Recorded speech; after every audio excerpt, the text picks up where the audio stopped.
Jesus' actions on day 2 had hit their mark.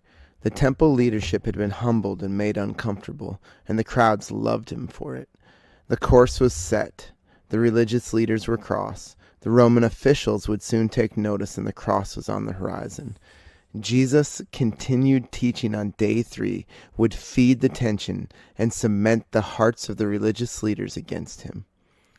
On the morning of day 3, as the markets filled with the patrons purchasing lambs and spices for the Passover preparations, the Son of God was taking his place at the temple. His hostile takeover from the day before had made him popular indeed. Luke 21:38 tells us that early in the morning all the people came to him in the temple to hear him. Beholding the scene, you can imagine Jesus speaking to a full temple court, standing room only to hear from the teacher who speaks as one sent from God. The chief priests and some of the scribes question Jesus about his authority to teach in the temple. Jesus answers them with a question of his own, followed by a deep, cutting parable. The parable of the farmer and the tenants elicits roars for justice from the religious leaders, who did not understand that it was a direct assault at them. They were the tenants who had failed the farmer, killed and treated shamefully the messengers, and were well on their way to killing the owner's son. Their self-condemnation was revealed as Jesus quotes Psalm 118:22. The stone the builders rejected has become the cornerstone. Others step to the plate to question Jesus in regard to paying taxes and the bodily resurrection of the dead. He leaves them speechless and retreating. At that moment, he turned to his disciples and he warns them. It seems that in that very moment, as he condemned the scribes for their hypocrisy, he looked up and noticed a poor widow contributing to the temple. Her sweet act of faith was memorable for its genuine generosity. She gave, in spite of having little. She gave.